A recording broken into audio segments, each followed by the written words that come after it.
SMB ou NetBIOS. Les antécédents du protocole SMB en matière de sécurité sont médiocres, et ce depuis plus d'une décennie, en raison de sa mise en œuvre complexe et de sa nature ouverte. SMB a connu sa juste part de problèmes, en commençant par des sessions nulles SMB non authentifiées dans Windows 2000 XP, à une pléthore de bugs et de vulnérabilités SMB au fil des années.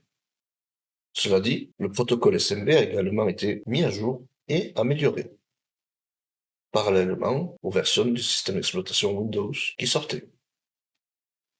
La première version, 1, est sortie avec Windows 2000, XP et 2003. Il y a eu ensuite une mise à jour vers SMB2 avec Windows Vista et Windows 2008. Nous avons eu ensuite la 2.1 avec Windows 7 et 2008 R2. Puis finalement, actuellement, la version 3 qui est sortie avec Windows 8 et 2012.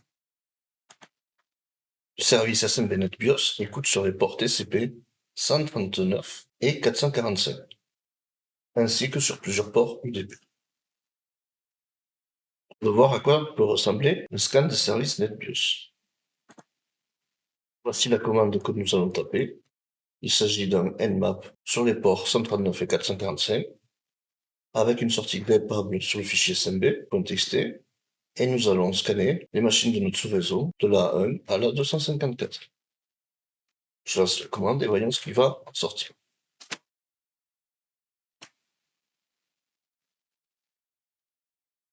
Le scan est terminé, voyons ce qu'il a trouvé.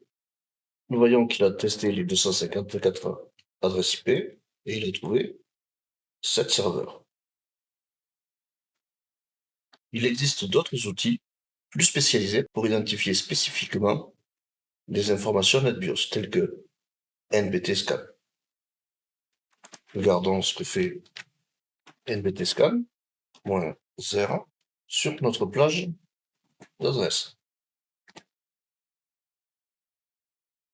Nmap a quant à lui aussi des fonctionnalités pour scanner des partages SMB. Regardons les possibilités qu'il a de nous offrir. Comme vous pouvez le voir, il y a quelques fichiers intéressants. Déjà les vulnes pour vérifier si le système est patché. Mais nous pouvons regarder par exemple SMB OS Discovery. Pour ce faire, je tape Nmap avec l'option script et je mets l'adresse IP de ma machine cible. Je valide. Testons maintenant si le serveur a été patché pour certaines vulnérabilités. Nous taperons cette commande.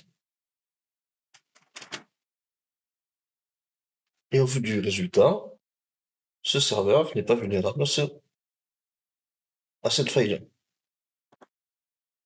Nous pouvons tester une autre vulnérabilité. Et à nouveau, ce système a l'air d'avoir patché celle-ci. Essayons une dernière commande, enum for Linux, sur notre machine Meta.